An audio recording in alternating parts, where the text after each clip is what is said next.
ranking member.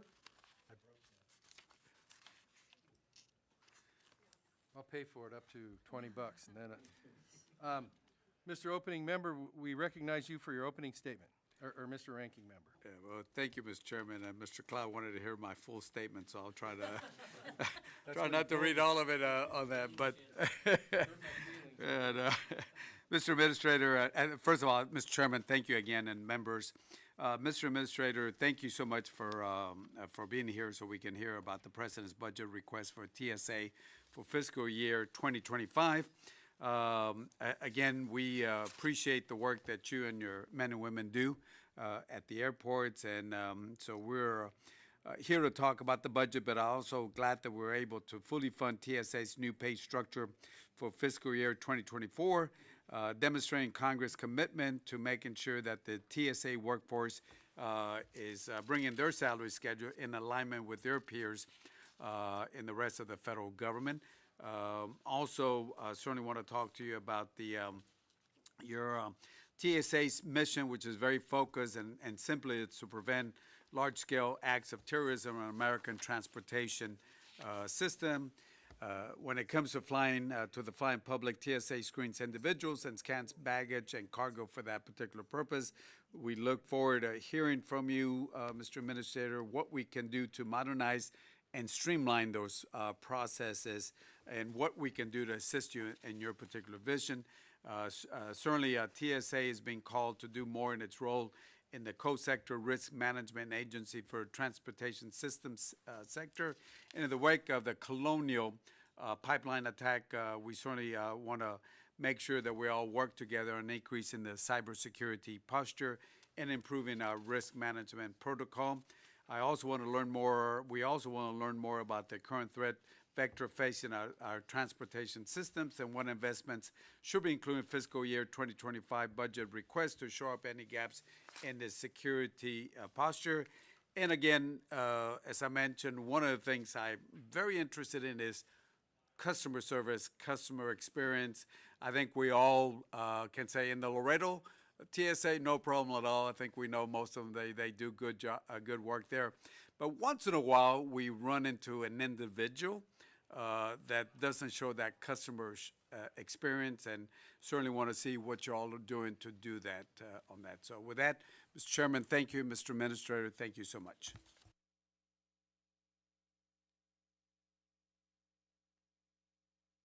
First round of questions. Well, I want to hear Oh.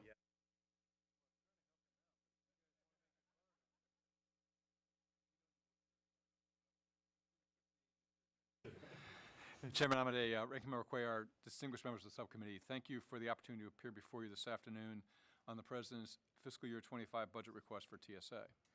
Mr. Chairman, thank you for our meeting yesterday. I look forward to working with you, Ranking Member Cuellar, and all subcommittee members in resourcing TSA in fiscal 25. I enjoyed working with former Chairman Joyce on our FY24 appropriation and wish Chairman Joyce well as he assumes leadership of the Financial Services and General Government Subcommittee. I can hold you up there. I thought we talked about omitting that part of your opening statement. As I begin my testimony this afternoon, I start with a sincere thanks to the subcommittee for the resources provided in the recently enacted FY24 appropriations. Thanks to you and your staff's work, my top priority for TSA, fully annualizing our compensation plan, which allows us to pay all of our employees at the same pay rate as the rest of the federal government, was achieved. Since this new compensation plan was first implemented in the fourth quarter of fiscal 23, it has had enormous positive impacts on TSA. Our retention is up, we have many more candidates for open positions, and morale has noticeably improved as reflected in the highest ever FEVS results, FEVS, Federal Employee Viewpoint Survey results in TSA's history. The President's FY25 request seeks to build on what was provided in FY24 and recognizes that difficult choices need to be made considering the funding constraints we face. I think it strikes the right balance and will position TSA to remain the agile security agency envisioned when we were established nearly 23 years ago. It keeps people first and continues smart investments in technology. As an agency, we do our important work alongside transportation sector partners who are so critical to the transportation security of this sector. As threats to transportation have increased, we have worked with our partners as they join us to improve security. Two areas have been areas of particular focus recently. The first is combating insider threats, and the second is building cybersecurity, Ranking Member, as you mentioned. We have worked hard together to strengthen security plans in these two areas. Of particular note, pipeline, rail, and aviation owners and operators have done a tremendous amount of work to improve protection of critical cyber systems and build resiliency to ensure those critical functions that Americans depend on can quickly recover from a cyber attack. The transportation sector has seen a remarkable recovery from the pandemic. Today, the aviation system averages 23,000 domestic flights per day and 2,600 daily outbound international flights. Passenger volumes were up by almost 13% in calendar year 23 as compared to calendar year 22, and 7 of the 10 busiest days ever in TSA history have occurred within the last 12 months. We expect to see some days this coming summer that will be particularly busy, exceeding 3.1 million passengers per day, which would set another record. These examples reinforce the importance of partnerships within the transportation sector and how performance-based and outcome-focused solutions provide effective and efficient improvements to transportation security. An important priority in the President's FY25 request is continued investment in technology at our security checkpoints across the country. 2 ongoing technology projects in particular are included in the FY25 request. They both improve security effectiveness, efficiency, and the customer experience. The first is our upgrade of checkpoint X-ray technology to computed tomography or CT systems. At the rate of investment in the FY25 request, which is $90 million, our capital investment plan shows that this project will be complete in 2042, 18 years from now. Similarly, our upgrade of checkpoint identity verification technology to include facial recognition increases performance in this critical first element of checkpoint screening. At the rate of investment in the FY25 request, which is $9 million, our capital investment plan shows this project will be complete in 2049, 25 years from now.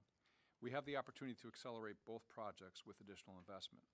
For the past 3 years, the President's budget has been accompanied by a legislative proposal that would end the diversion to deficit reduction of $1.6 billion per year in 9/11 security fee revenue.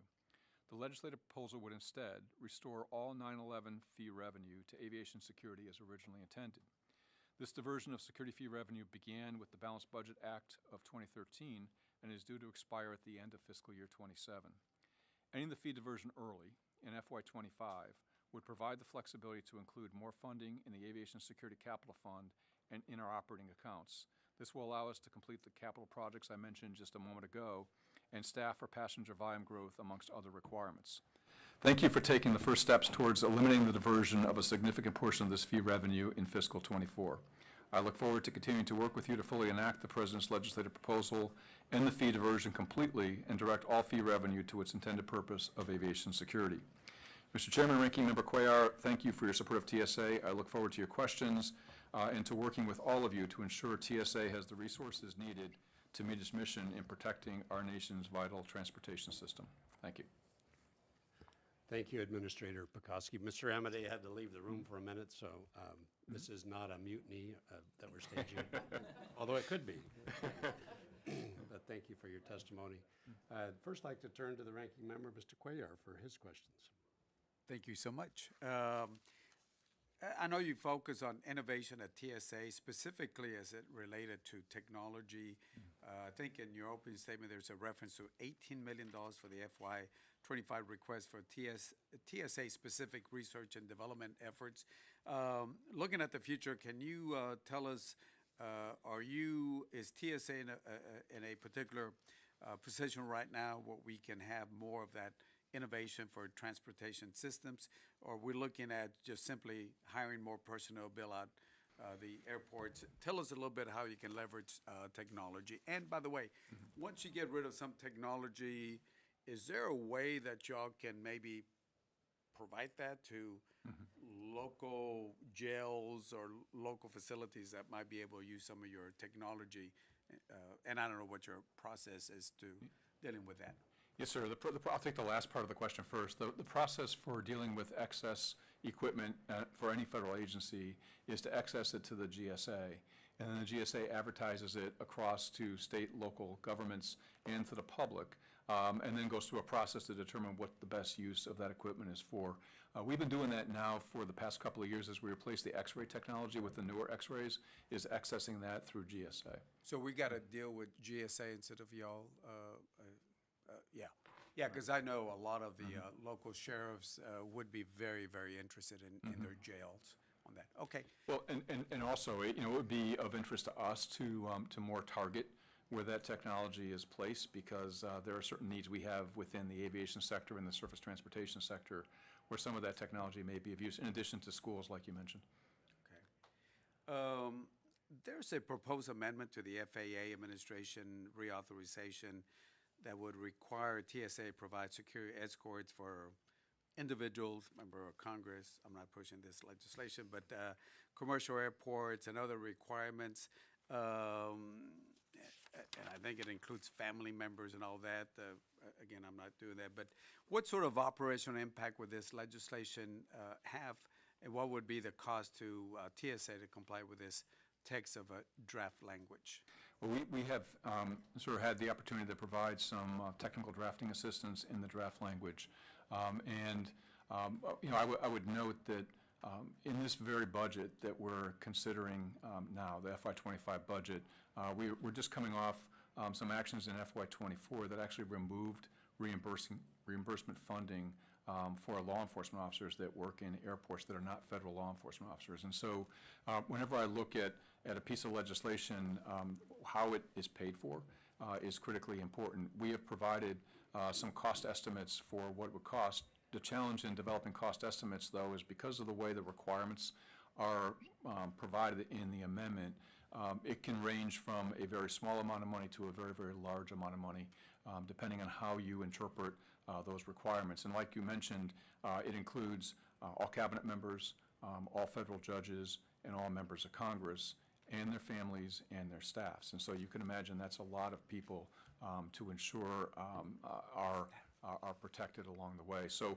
we're reviewing the legislation. I have no particular position on the legislation. We don't take those positions, but. And I don't want to get into the merits of that, but I just want to look at the cost. So what are the ranges on costs? Well, it will range from a very low figure of about $20 million up to about $500 million, depending on which element of TSA provides the service. I would submit that if it's for a credible individualized security threat, that protection needs to be provided by a law enforcement officer. If so, that takes it up to about $500 million. Okay, so, and I'll close with this, Mr. Chairman. So, yeah, I don't want to get into the merits of it, but just as appropriators, we got to look at the money. So, from $20 million to $500 million. Right. Okay. Thank you. Thank you. Thanks, Mr. Chairman. Thank you, Mr. Cuellar. Administrator Pekoski, thanks for being here with us. And first, before I ask any questions, just let me say I want to, through you, express my appreciation to all the TSA employees and the hard work that they do in a very sometimes challenging and requiring a high degree of patience job. So thank you. Thank you, sir. Appreciate it. I want to talk first about the Federal Air Marshals Service, which is a principal law enforcement organization within the nation's transportation system. The roadmap that you released last year acknowledges that over the past 20 years, the threat environment, I guess you could say, has evolved, requiring air marshals to expand their capabilities, expand their activities beyond core in-flight law enforcement missions, and proactively optimize law enforcement resources, which makes sense. So it was a little surprising to see in the FY25 request, there's actually, I think, a reduction in the air marshals category, and it's described as strategically reviewed attrition, so finding less funding is needed to support current staffing levels. And you've talked about, in your opening statement, the importance of ensuring that the workforce compensation levels are commensurate with that of other federal government counterparts, as well as for improved retention of all those reasons. And yet that category is reduced. So I wanted to ask you about that. And then also, shortly after 9/11, Congress recognized the importance of establishing certain security standards for identification documents to fly commercially. Simply, you have to have some kind of valid ID to present at the airport checkpoint. Yet, in coordination with DHS counterparts, TSA has identified acceptable alternative identification for use in special circumstances at the checkpoint. And that could be seen as blatantly facilitated the illegal immigration crisis by taking that action. This administration's policy of allowing illegal immigrants to use documents with unverifiable and unvetted information to board commercial aircraft, on the face of it, just defies common sense. So both those things, could you share the logic behind the funding reduction for the Air Marshals program while numbers of illegal immigrants flying on commercial airlines likely using funds provided by taxpayers are increasing? And then also, how often can illegal immigrants use alternative identification, such as a warrant or a notice to appear or the one app from the CBP to fly on commercially? Yes, sir. Thank you for your comments, first off, on the TSA workforce. I greatly appreciate that, and I'm very proud to have the opportunity to serve with them and provide transportation security across the entire United States and indeed influence transportation security globally. So thank you for those comments. With respect to the strategic adjustments in the Federal Air Marshal Services funding, what that basically stands for is that TSA is now 23 years old, and we are reaching a point where we're seeing more and more federal air marshals eligible to retire. And then when they retire, their replacements will often be of lower band or lower steps in the band. And so this is just an adjustment to account for that flow, which we anticipated several years ago. I mean, we knew we were going to hit a point where we had a lot of people becoming retirement eligible, and they have a year limitation of 57 as well. But there is a reduction that affects the Federal Air Marshal Service, just to highlight for you, and that's the VIPER program, the Visible Intermodal Protection and Response Program. We have 31 teams comprised of 7 federal air marshals that are stationed around the United States that provide a visible law enforcement presence to augment state and local efforts. And we primarily operate, of course, in transportation hubs, both surface and airport. Our challenge before us is, hey, that reduction was put in there only because we have affordability issues and what can we afford going into 25. And the challenge will be if that reduction is in fact appropriated, then we might have to stop hiring for a couple of years, which we really don't want to do, because what that does 20 years later is it means you have a gap in certain cohorts with respect to experience.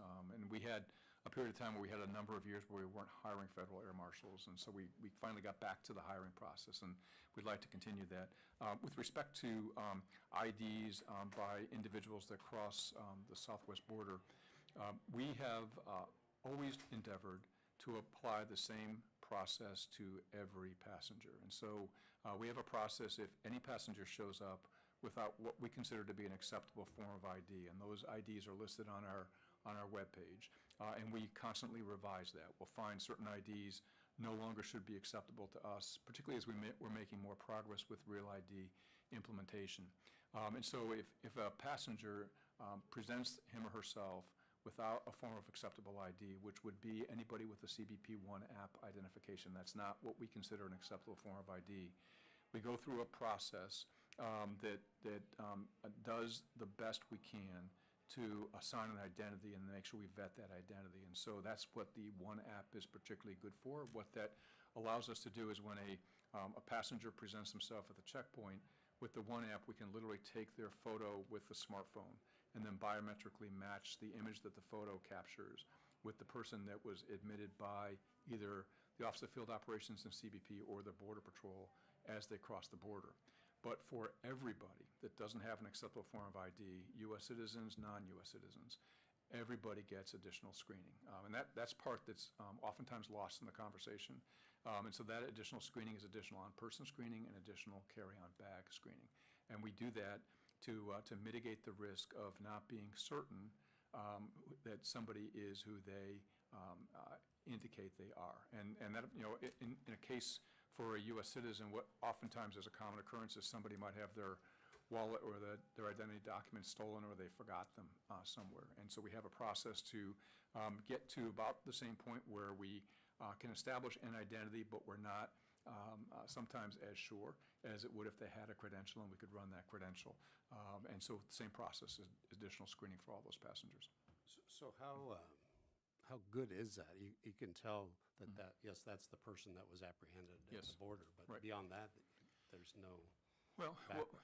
Yes, sir. What it has is, one, CBP, both the Border Patrol and the Office of Field Operations go through a process to look at the documentation that the person had presented at the border crossing, and to look at all the holdings that we have, to be able to attach an identity to that individual. So there's a lot of process that CBP performs in that regard, and then all of the documentation for that is included in the CBP One app. From our perspective, we do require that the passenger submit to facial recognition technology. So if you opt out of the facial recognition technology, we don't allow you to continue with the screening process. But if we can match you as being admitted by CBP, then we proceed with the additional screening. Okay. I still have some questions about that, but my time's expired. Okay. But thank you. Thank you. Sir. Ms. Underwood. Thank you. Administrator Bukowski, thank you for joining us today. TSA plays a critical role in protecting our nation's transportation systems and ensuring freedom of movement for people and commerce.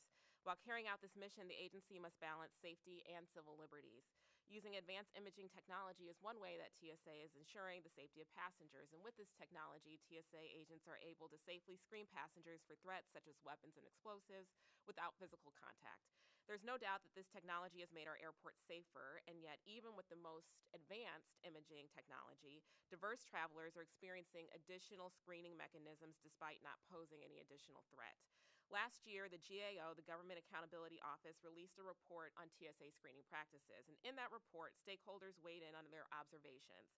Some stakeholders shared that, quote, the use of advanced imaging technology can result in certain passengers being referred for additional screening more frequently than others.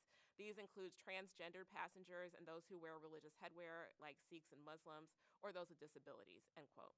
I understand that TSA has a disability and multicultural coalition that collaborates with the agency to identify promising practices for TSA's non-discriminatory delivery of security. Yet even coalition stakeholders share that, quote, while TSA has taken some positive steps that may help prevent discrimination, it has not made meaningful changes to address the longstanding concerns that have been raised, end quote. At the time of GAO's report, which was October 2023, TSA still had not collected data on referrals for additional screening or assessed the potential for its practices to result in discrimination. Administrator, what specific steps is the agency taking to better balance its use of advanced imaging technology with the civil rights and dignity of diverse passengers? No, thank you for the question, and I think we've taken a number of steps. We still have more to take. With the advanced imaging technology, we have recently installed a software update to that technology. So what that software update does is it is better at detecting any anomalies that a person may have in areas that are sensitive parts of the body. And so we knew we needed to focus there because we were seeing in our testing results that was where people were secreting things. And what the software update also did was, importantly to your question, it reduced the false alarm rate by about 50%. And so when you alarm on any system, particularly on person screening, what we're required to do is to do a pat-down, which is very uncomfortable for passengers, very uncomfortable for our officers. That 50% reduction is real. We've seen it in operation. We do have another software update in the works that should be out in the next couple of years that further halves that false alarm rate and further improves the ability to detect.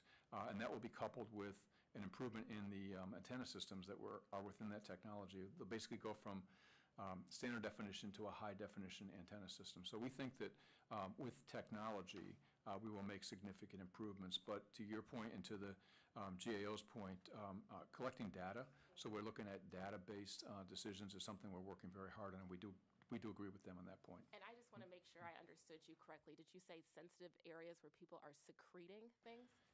Yes, in the saddle area of the body, oftentimes people will attempt to hide things and to bring it through the screening process. Okay.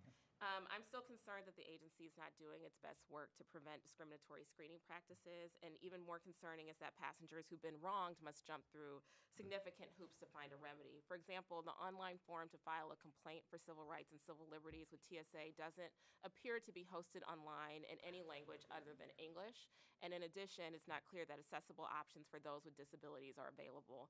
As your agency is working to prioritize the civil rights and liberties of diverse groups, what concrete steps are you taking to make the process for filing a complaint more accessible to non-English speakers and those with a disability?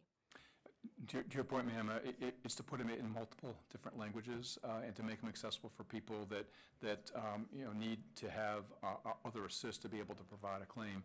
And important in that process is to make sure we update the individual as to the progress of that issue, because sometimes it might seem to people that, hey, I submitted this and I have seen no action in several weeks. I think it got lost, and we do need to do more work to follow up with them to make sure that they understand that we are still reviewing it and we will get an answer to them as soon as we can.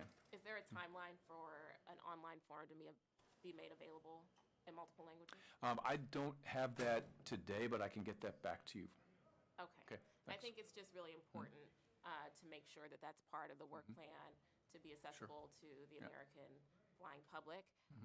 TSA must ensure that it's working diligently towards its mission, and that includes respecting the civil rights and civil liberties of all passengers. Thank you. I yield back, Mr. Chairman. Thank you, Ms. Underwood. Ms. Henson from Iowa. Thank you, Mr. Chair and Mr. Ranking Member, and thank you, Administrator Prikoski, for appearing before us today. I want to start off by kind of building on something my colleague, Mr. Newhouse, talked about with the CBP One app. And last year, some of my Senate colleagues sent a letter to DHS and TSA pointing out some of these challenges. And I mean, you mentioned today that even maybe they don't necessarily meet the muster as acceptable ID. So they, pointed that out in the letter, and they have not received a response yet. And so I was going to ask you to respond to that letter, but I'm going to ask you today to respond to me as well on this. Clarify your processes in writing. You detailed some of those today for comparing IDs, because I do want to make sure that the American people are not subjected to substantially more rigorous screening process than some of these illegal aliens are as they're coming through our southern border. So I'd like to make sure you follow up on that, and I'll follow up with questions for the record there too. I also want to know how you're dealing with, and specific to the federal air marshals, we know that there's a huge ushering of illegal aliens on these flights in the United States. So how are you protecting the American flying public when you are diverting these federal air marshals to the southern border to assist CBP in administering aid to illegal immigrants? Congresswoman Henson, thanks for the question, and to your first request for process clarity, absolutely would be happy to do that. With respect to your second question on federal air marshal deployments to the southwest border, that is a very small number, not a number I can give you in this setting, but we'd be happy to brief you on that number and how it's changed over time. I've been briefed by the Federal Air Marshals Council, and they say it's too many, right? And I think that's the biggest concern Sure. is that these air marshals are designed to be keeping the flying public safe with the 40,000 some flights we have every day.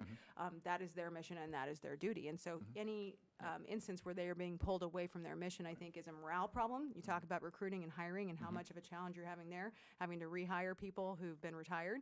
I think this is a long-term, huge recruitment problem if people are coming into this thinking they're keeping this guy safe and they're being diverted to the southern border. Do you not?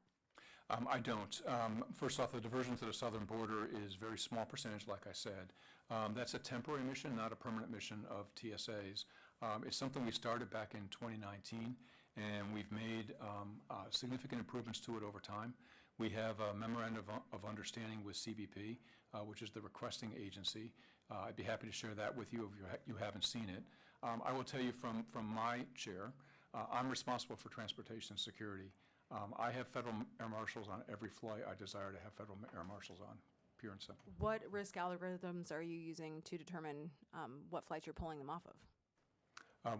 We determine the flights that we need to put air marshals on based on risk. And I'd be happy to give you a brief, again, not appropriate for this setting, as to how we make those decisions. And it's quite sophisticated. Do you see a position or a time in the future where you will not need to divert people to the southern border? Is it dependent upon the surge slowing down, numbers slowing down in terms of the number of illegal immigrants we're encountering at the southern border? Yes, ma'am. Good point. That number has changed over time, and so it's lower now than it was 5 months ago. And we will constantly adjust it based on CBP's needs, which are predicated on the number of people coming across the border. And again, that is a temporary mission. I would also note that a mission of the Federal Air Marshal Service is to provide security at National Special Security Events, NSSEs. And we do that on a regular basis. So there are a lot of different things that Federal Air Marshals do, not just in-flight security, but in-flight security, to your point, is the most important thing that we do. But to give you a sense for overall levels of effort, about if you looked at the FAM deployments to the southwest border so far this year, They are less than 2% of the deployments of FAMs to in-flight security, so it is very small. Well, I want to make sure that that number, I would like to see that number get to zero, and I would like to see that number for sure not grow. I think, based on my conversations with the federal air marshals, they're very concerned about their duties being deferred to something else. So I just think that's a misuse of the workforce there, and they need to be doing what they do best, which is protecting Americans in the air. So. I would point out, though, that I don't necessarily think that view reflects the view of the Air Marshal Service. In the deployments we've had already this year, all of the FAMs are all volunteers. So if they felt that it was not a good use of their expertise, they wouldn't volunteer. The only people that we've had to direct are some supervisors, but a very small number of the total. Okay. Well, I anticipate follow-up on my questions from the first round, and with that, I'll yield back. Thank you. Thank you, Ms. Henson. Going against the directive of the chairman, I'll turn to Mr. Cloud. Did you say I could have a mic? No, thank you for being here, and I too want to touch on a lot of what's been had. I'm from Texas, obviously, so I am concerned about what's going on at the border. First of all, on your website, there's 15 identifications listed, and then as we've discussed, of course, illegal aliens who come across our border are not presenting those. They're presenting, it may be right now, an app. And it's very concerning to a number of American citizens, including myself, that it would seem that people who are in our country illegally are under less scrutiny to use our air services than American citizens. And keep in mind that your whole agency was stood up following September 11th when 19 foreign nationals misrepresenting their purpose for being in the United States boarded our airplanes. So this is very concerning, obviously, and especially when the term you used, I think, was documentation that CBP looks at when people are entering, which is a very generous assumption in the best case scenario of somebody coming across our border. Because usually, if they have ID, they're dropping it at the border, they're coming across, and they get into our database just by saying whatever they want to say. What's your name? It could be your real name, could not be. What's your age? Could be your real age. Your nationality could be a made-up nationality. And that's by and large how a lot of our database is being presented. And then you're saying that when they get onto airplanes, all you're doing is checking to make sure that they are the person they pretended to be before. So I think for most Americans, they're going to say that's kind of unsatisfactory.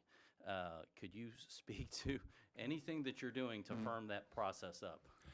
Well, I think, sir, the most important thing we're doing is they're all receiving additional screening at the checkpoint, right? All of them, without exception. And that would be just like any other passenger who didn't have an acceptable form of ID. They all get additional screening. So we mitigate risk significantly in that process. So that's an important thing to keep front and center. And you know, our acceptable forms of ID are constantly being adjusted, and you will see us come out over the next several months and further reduce the numbers of acceptable forms of ID just to further strengthen that process. We were just talking about air marshals, and so in the context that we have more people on our planes who are not here legally, we also have less air marshals on our planes. You didn't have the number available, but I think it's close to 200 air marshals last fiscal year, which is just under 10%. So that's not substantial that were at the border. Senator Cruz sent you a letter recently. I don't believe there's been a response to it yet, but the letter states that air marshals are not even performing tasks related to the safety and security like they would be if they were still in the air. Instead, they're performing administrative functions, conducting welfare checks, and escorting aliens to processing centers. And so, obviously, when we're funding an air marshal service, we think we're funding the security of our country and our homeland specifically. And so when we find out that no, they're just being diverted to be more processing at the border, not even protection at the border, that's pretty concerning. So you mentioned that that's only a handful this year. Is that new policy that's been put in place, or what are we doing to make sure that air marshals continue in their, what we understand their stated mission to be? Right. Well, so we put the number of air marshals down on the border based on, part on what CBP's needs are, but based mostly on what our capacity to provide without impacting aviation security. And so that's been the guiding post for us all along. The numbers will vary a little bit, but, we have adjusted them downward this year already. The other thing to keep in mind is that, the Air Marshal Service has many, many missions under its portfolio. One of them is to support other federal law enforcement agencies in the work they do. You mentioned that they were doing mostly administrative tasks. That's not the data that I have. We have an MOU with CBP that requires that they primarily perform law enforcement tasks when they're deployed to the southwest border. Otherwise, we would deploy a different person to perform that function, right? Well, I can say, just generally speaking, probably 75% of the people on the mission down there to secure our border are doing processing. So, maybe you're saying they're replacing the boots on, but we do need to get back to protection over processing. That's a little bit outside of your jurisdiction, I realize, but. Right, but that is absolutely not the data that I have. It shows that they, on occasion, will do some processing, but that by far is not the majority of what they're doing. Are you telling me I'm out of time? I'm up, apparently. Thanks. We'll turn from the gentleman from Texas Thank you. back to the gentleman from Nevada as the chair returns. All right. Mr. Rutherford would be next, Mr. Chairman. Mr. Rutherford, the floor is yours. Thank you very much. Thank you, Mr. Chairman.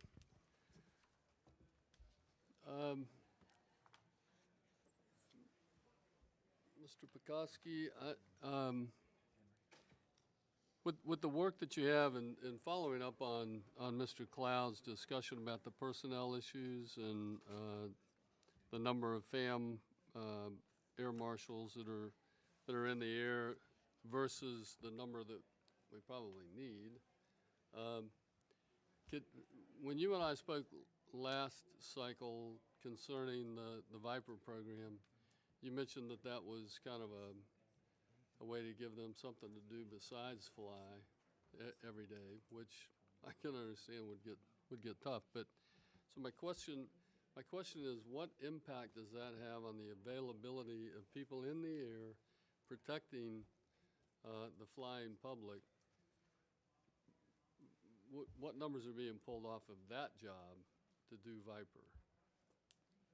Sure. The Viper program has a little over 200 members to it. So when you consider, and again, They're rolling in and out. yes, they are. time. But a very important point to raise here is that, and you and I talked about this last time we met, and I appreciate your time, and I enjoyed that conversation with you.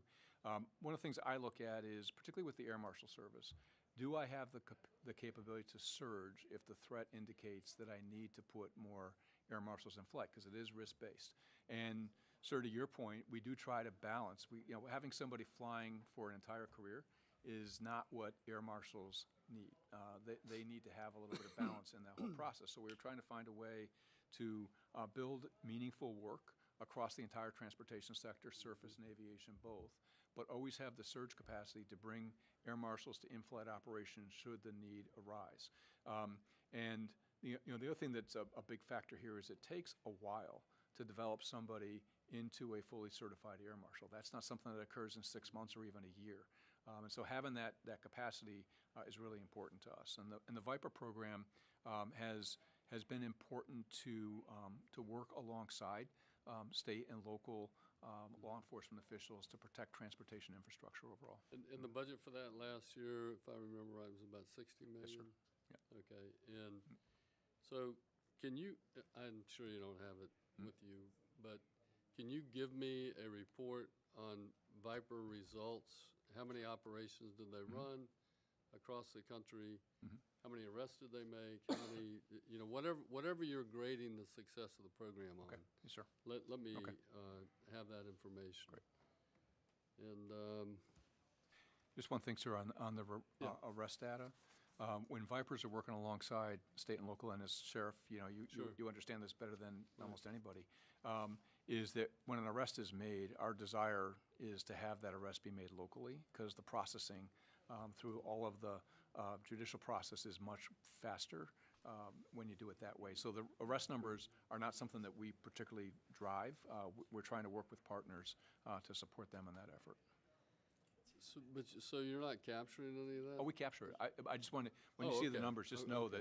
that you're going to look at them and go, those are low numbers, but that's why, is that oftentimes Yeah, that's. but I just want the overall Yep, numbers. sure. Yes, sir. What's the total number of arrests? How many were FAM? How many were Okay. state and local? Okay, Okay. we'll do our best. Thank you. Thanks. And I want to go back to this. Do I still have time, Mr. Chairman? I don't see You the do, clock. you have 1 minute, I have the clock. Okay, good. Thank you. Very quickly. Quickly then. Well, you got plenty of time. I want to go back to We the. gave you all of Mr. Cloud's time, so you're in good shape. The Federal Flight Deck Officer Program, the facility that we were talking about in Atlanta, right. Can you tell me where we're at on that? Yes, sir.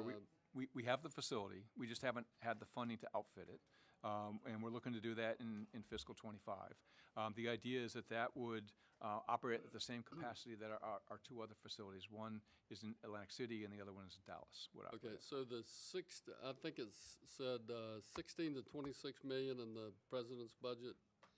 Will that give you enough to actually start running full-time at that training center? It'll give us enough to ramp up to full-time, sir. We're right now at about 25%, so we'll gradually ramp up to a higher number. But we really do want that Atlanta recurrent training facility in place, because a lot of pilots come out of Atlanta. Okay, and beyond that cachet of money, do you need anything else to get that program fully? Yes, sir. No, that program, first and foremost, that's a fabulous program. I mean, it's incredibly cost-effective. Having people that are trained to be able to protect the cockpit in the cockpit is hugely valuable to us overall, particularly with all of the in-flight disturbances that we're seeing. It's very nice to have that insurance policy, and that relates to in-flight security, which is something that didn't exist when the Federal Air Marshal Service was first formed. There was not a Federal Flight Deck Officer program. That program took a dip during the pandemic. We're trying to get our way back up to full strength because we think it's so valuable. Okay. All right, and I see my time is up. What are we going to do around two? Yeah. Okay, thank you. I yield back. Thanks. Mr. Cuellar, the floor is yours for a second round. Thank you, Mr. Chairman.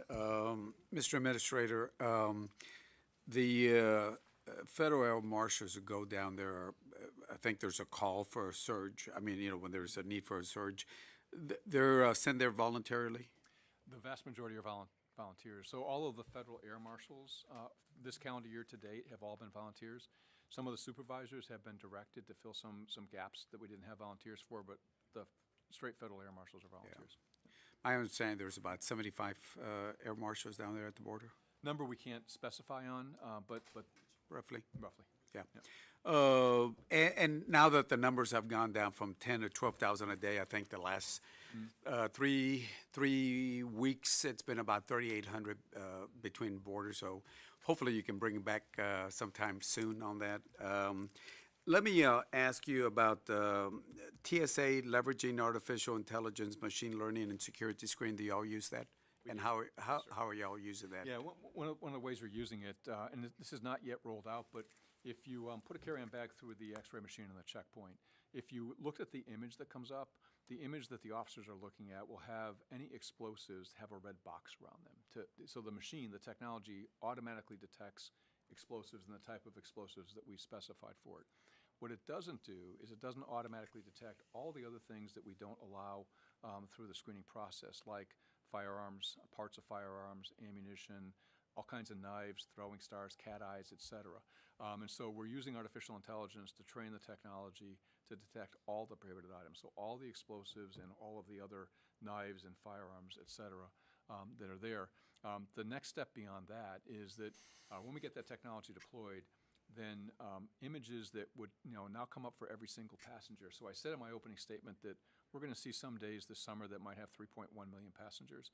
And you got to figure 3.1 million is well over 6 million images that officers are reviewing on a given day. That's a lot. That's a lot. And what we find in our testing is that constant review of images can be very fatiguing.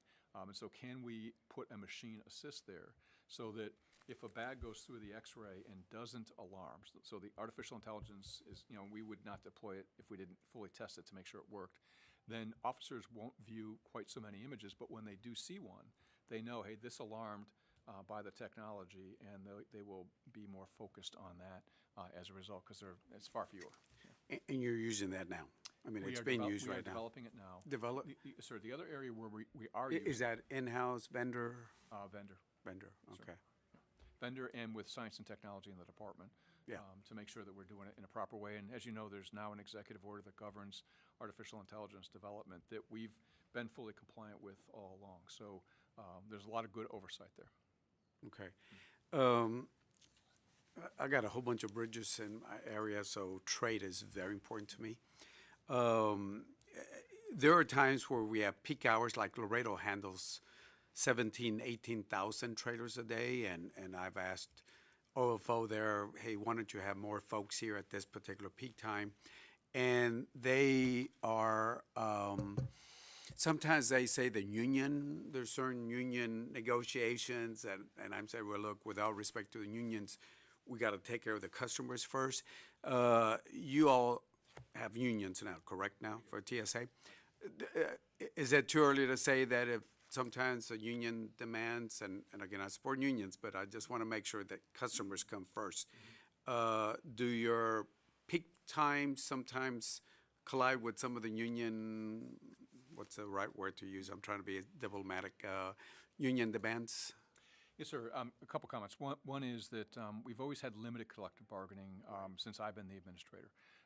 This year, we entered into a full collective bargaining negotiation with our union for our transportation security officers, reached an agreement. We should sign that next month. And so it's kind of too early to tell the impacts of that collective bargaining agreement. But we have had the ability to develop a cadre of individuals, about 675 officers that are screening officers that are part of what we call the National Deployment Force. And if we have a particularly busy time, let's say after the Super Bowl in Las Vegas, we would deploy those National Deployment Force officers from airports around the country down to help out the Las Vegas team during a period of surge operations.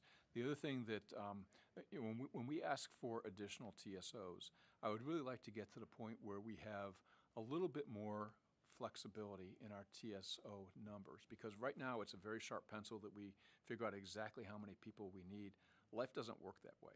Right. People get sick, they have other things going on. And then, with any workforce, if you have a workforce and you never provide them any free time, they can't take vacations like they would normally take, that impacts their availability anyway. And so, what I'd like to do is just build up the size of the workforce a little bit more to provide that flexibility. So there's a lot we have to do on our end to make sure that we resource it well. Right. And again, understand, and my time's pretty much up. So I just want to make sure that this collective bargaining, that I support unions, but I want to make sure that we put customers first, especially at peak times, because I've seen that in Laredo where I'm like, and they say that it's part of the collective bargain on that. But I appreciate what y'all do. Sure. And please follow up on the customer service, customer experience. It's very important. Like I said, most of my personal experience has been good, but there's times where some of those folks should understand what customer service is. Yes, sir. And we're building that into our entry-level training now as well. We added a week to our training, and that week is focused on de-escalating situations in checkpoint operations and interactions between officers and passengers. Yeah, appreciate that. Thank you, sir. Thank you so much. Gentlelady from Ohio is recognized for a second. Iowa Just got the #1 draft pick, that's right. That's right. Get your state correct, Mr. Chairman. We're hazing the chair. No more second-round questions. We're adjourned until the committee members do some customer service training. I'm To the friendly representative from Iowa, the floor is yours for a second round. Thank you so much, Mr. Chairman, for the time. I am so grateful that you yield that time to me. And again, thank you, Administrator Pekoski, for putting up with our antics today. I want to also express I love our Cedar Rapids CID, TSA, frontline workers are awesome. I see them every single week when I fly, twice a week, sometimes more, and they're great to work with. So I just would be remiss if I didn't mention that. And in that note, last year, obviously in this hearing, I brought up the story of Sergeant Dirks, and we've already talked about this, but the issues of course brought to the attention of you and your team about the challenges that veterans might be facing when they're going through airport security. And I want to thank you for working with us, setting up that walkthrough with Trent and Tracer. They were great sports, and Doug and Yolanda, our Cedar Rapids folks, who helped us really showcase, and especially to local media, so that our constituents could know as well firsthand the issues that veterans with service animals might be facing. So can you speak a little bit to kind of the follow-up there? What's happened since that walkthrough? What are you doing to interface with veterans to make sure they have a better experience on the customer service side going through a checkpoint? No, thank you, and thank you for facilitating that conversation with Sergeant Dirks and getting to meet him and his team, bringing them down to the airport, getting their feedback on things overall. Good news is that he has joined our multicultural coalition, so that's a great voice to have in that coalition. And we've already put out additional guidance on our webpage. Hey, if you're traveling with a service dog, here are the things you can expect going through the screening process. And we have a lot of social media capability within TSA too, so if somebody tweets that, it will give them that answer back literally within a couple of seconds. We also have put in place passenger support specialists throughout our system. So if any passenger thinks they need additional assistance in the screening process, they can call ahead and we will meet them and then help them get through the screening process, which is really good for them. It makes them feel valued and makes them not feel deprioritized in the entire system. It's also good for us because it makes it more efficient overall. So no, really appreciate the connect that you made there. Yeah, Thank you. absolutely. No, and I think that obviously there may be more work to do to make sure that's consistent across every airport experience, but I really appreciate you being willing to thanks. work with us on that. Another area that I wanted to just highlight, I know there's a lot of pressure on your technology budget at TSA. It's a concern, obviously, for the entire transportation ecosystem. We all need the latest technology, and we want to make sure that's deployed in a timely manner to handle these historic travel volumes, as you talk about, 3.1 million passengers potentially a day. We know TSA has a donation program for airports and airlines, the Capability Acceptance Process program. Is that sufficient, would you say, to really address these challenges with all the stakeholders in the industry? Well, the capability acceptance process is a really good process, but it's not the full solution. And I really appreciate the airports and the air carriers that have donated technology to us. We've had one airport recently that donated $30 million worth of technology in a brand new checkpoint. And it's spectacular when you visit the checkpoint. I mean, you have a brand new checkpoint, you don't want to have the older machines that are there. You want the newest technology that's in place. The key thing from my perspective is, we have two key acquisitions going on right now. It's the X-ray acquisition or the CT acquisition and the identity verification technology acquisition. Those are both not going to get completed at current investment rates until the 2040s. One's 2042 for the X-ray. 2049. Yeah, and 2049 for the identity verification. That's a very, very long time. I think part of the solution here would be to end that fee diversion and get that $1.6 billion back into aviation security, and that will give us a lot of flexibility. The other thing I think about a lot is, we should get ourselves away from doing block replacements of technology. We should just replace them in a routine. Basis? Exactly, because that way you'd have a steady stream. Vendors would see that addressable market out there. They'd invest more R&D, get more competition, a better product at the end of the day. One other thing I want to follow up in the time I have left. How much time does it say over there? I've got as much time as you want. Oh, thank you, Administrator. 48 seconds. You may change that tone after you hear my question. No. The Washington Post recently reported we had about 300 passengers who snuck past airport security in 2023. They've entered through exit lane areas, sneaking past ID check areas at TSA checkpoints. So what are you doing to address those breaches in airport security? Is it an exit lane staff issue? What do you think the issue is, and what are you doing to address it? Sure. First and foremost, 0 of those passengers, none, got on board an aircraft without screening. So, that might alarm you when you first look at it, but when you look at we have a layered process, and none got on board aircraft. So that's an important thing to keep in mind. The vast majority of people that did get back into the sterile area of an airport from the public area without being screened on their way back in were people who were outbound, coming off a flight, as they were going through, turned around and went back to get something that they thought they had lost. And so we see that, and we track those individuals to make sure we can locate them and then help them resolve whatever the issue is they had and escort them back out. Did you have any that were malicious intent that you could identify? Not that we identified, no.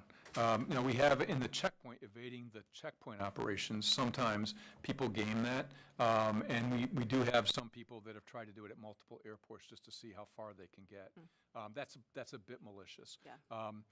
But part of the solution to the exit lane issue is putting technology in place so you can't go backwards. We have those doors and see the rest, Exactly, right. You're trapped, basically. And those pay for themselves in about 3 or 4 years, rather than having people sit there and then just kind of watch folks to make sure they're flowing in the right direction. The other is, eventually, once we get our identity verification technology in place, is to then put e-gates in place across. So that will prevent people from going around. Thank you, Thanks. Administrator. Thank you. Thank you, Mr. Chairman. I yield back. Thank you for that acknowledgement from somebody in the Midwest. Mr. Cloud, I believe the last time I checked, you're one of the 2 people from Texas, so I don't want any confusion. The floor is yours. Thank you, magnanimous chair, and are you going to hang around for this line of questioning, or? No? No, I'm thinking the way things are going, I'm out of here lickety-split, but thank you for putting that on the record for me. No, thank you. Where were we? We're at your time's expired, so Yes, now we'll thank go you. to Mr. Rutherford. I wanted to ask you about the law enforcement officer reimbursement program, and you mentioned that you were making some cuts to it. I think by my calculations, it's like 90%. So that's pretty substantial. I'm from a rural town and a rural community with a rural airport, and so that's concerning to me. I'm curious about the thinking there, and then also, I mean, what's the 10% left for if So yeah, I'd be curious to get your thoughts on that. Yes, sir. In the budget, we have proposed for a good number of years to reduce the funding for both the K-9 reimbursement program, which reimburses K-9 handlers that are operated by law enforcement agencies, and then law enforcement officers that serve in airports in and around checkpoints. The first year it was accepted by Congress was last year, and so those are FY24 cuts. The hard part for us is that this is only because of budget limitations, no other reason. We just don't have the money. Plussed up your budget pretty substantially. Right, overall. but we had very high priority things that we needed to fund with that plussed up money. And so it's a whole matrix of, hey, what's most important, and then how much funds do you have available. I would go back to the $1.6 billion that we're leaving off the table every single year from the aviation security passenger fee. I mean, when you look at your ticket and your ticket stub, it says 911 security fee, $560 one way, $1120 round trip. In 2013, in the BBA, the Balanced Budget Agreement, $1.6 billion in $24 and $25 goes straight to the Treasury Department for deficit reduction. That's what we've been trying to stop overall, and those funds will help, kind of lift us up substantially across the board. I really appreciate all the work that law enforcement officers do. The last thing I want to do is cut law enforcement support. Trust me. All right. Okay. Well, I appreciate that. On the ID issue, I had an interesting, you were speaking to some of the most traveled people, obviously, in the country, where I presented a valid boarding pass and an ID, and for some reason it didn't match in what was in the TSA system. I went back to the desk, printed it out again instead of using my digital one. It was the same case, and they were going to not let me board the plane. And again, in the context of who we are letting board planes, I was curious as to how in the world that was even legally possible. And of course, the bigger concern wasn't my one flight. I can get a different flight or whatever. Is this happening to other people? Sure, and I would just go back and for those that don't have acceptable ID, all get additional screening. So they're not getting pre-check privileges. What's the legal, like, for someone who is presenting legal documents, how is the TSA, like, saying you can't go on this flight if Sure. you're presenting legal stuff? Well, what happens there, sir, is that when you make a flight reservation, we get the reservation data from the carriers beginning about 72 hours out. And we start to vet the information the carriers provide. And essentially what we're doing is we're taking your name and your date of birth, and we're matching it against our holdings to make sure that, hey, if you are a pre-check passenger, we know you're a pre-check passenger. If you're, importantly, a passenger that requires additional screening, that we identify you there as well. Sometimes that match doesn't work as well. There might have been an issue where you had a middle initial once and didn't have it a second time, or some very small changes very small changes will cause a mismatch there, and we need to be sure that the match is correct. And The so, flight number was just different in this particular case. But Yeah, anyway, I okay. don't want to spend a Okay, whole lot sure. of time on Yeah. that. One other question, in whatever little time I might have. Could you speak to ports? I'm concerned about ports and our ability to understand what's coming into our ports. And we know, like China, for example, I think they control 80% of the cranes, which no doubt probably have some sort of technology on them. I feel like you could probably make the argument that they might know more of what's going on than we do.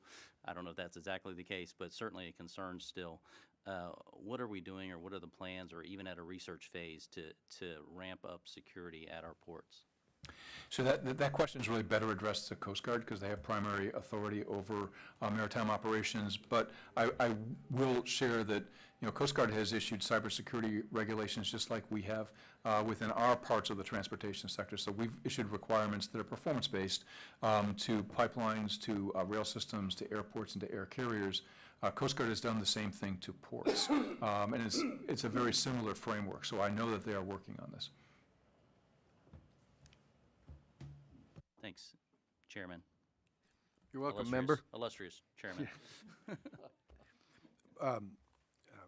Mr. Pekoski, if you have the ability to, in your vetting of these sorts of things, pick some folks out who are TSA pre-check to deny boarding a plane who happen to be members of this committee, we'd like to work with you to figure out who we want this week and that. Because there are some weeks, and I won't speak for anybody else on the committee, it's like, really, I can't get on the plane? Okey doke. And with that softball lead in, Mr. Rutherford, the floor is yours. Thank you, Mr. Chairman. Mr. Pekoski, I want to ask about the explosive detection systems that, we put in several years ago in the airports, and we were going to do that reimbursement. I think we're just about down to, can you tell me what it would take to knock that out this year? So we can quit worrying about it? Yes, sir. 13.9 million. 13.9? That closes it out. That's all of them? Yes, sir. Okay. Yeah. And I believe Jackson is about 1.1, 1.046. Yeah. Okay. Very good, thank you. So let me ask you this. In the President's budget request for TSA, you mentioned your relief factor, not having the relief factor worked in, you needed more people, I think was the conversation. When you submit your budget to the President, does it have your relief factor built in? Because that's a big number. I mean, you're talking about, the average for an 8-hour shift is like 1.35. So. Sir, the biggest factor in what we submit is, and one for us is the formula, how we work the formula to figure out what kind of contingency we want to build in there. It would be a very small percentage, but it does factor out in a larger airport. It could factor out to a good number of people. The biggest issue we face oftentimes is volume growth. I mentioned in my opening statement that we saw 12.9% volume growth 2023 over 2022. Really, the projections when the budget was submitted was 4.5%, and so you're constantly behind in volume growth.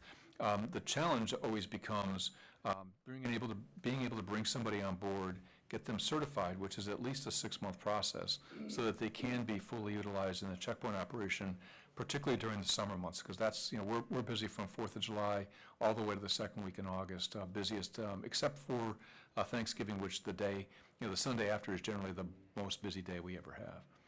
Yeah. And last thing, when we were talking about Viper and getting those numbers, bod deployments, you're gonna roll that up in there too, right? Yes, sir. So, I mean, segregate them, but wonder how many of each. Yes, sir. We'll give you every piece of data we have.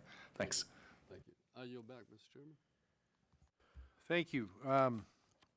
So we're going to adjourn the meeting. Obviously, Mr. Administrator, for the questions that members have had or may be able to submit within the next 5 days or something like that, we're going to go over the calendar a little bit here. It's my intention to try to work session the bills that are under our jurisdiction by the end of May. Now, that's subject to Mr. Cole saying, no, you're not. You're going to do it whenever. But short of that, that's when we're going to try to do it so that we can hopefully be in front of the committee as a whole in June.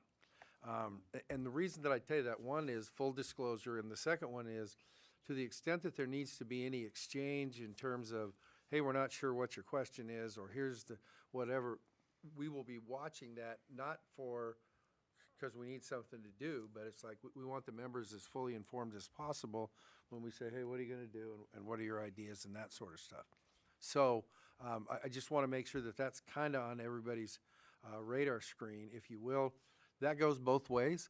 If when you and your staff go back after this and go, what in the heck was whatever, please reach out so that we can clear that up and you're not guessing or just going, I don't know what that guy said, which is why I tried to say very little, Mr. Cuellar, so not be the source of those problems.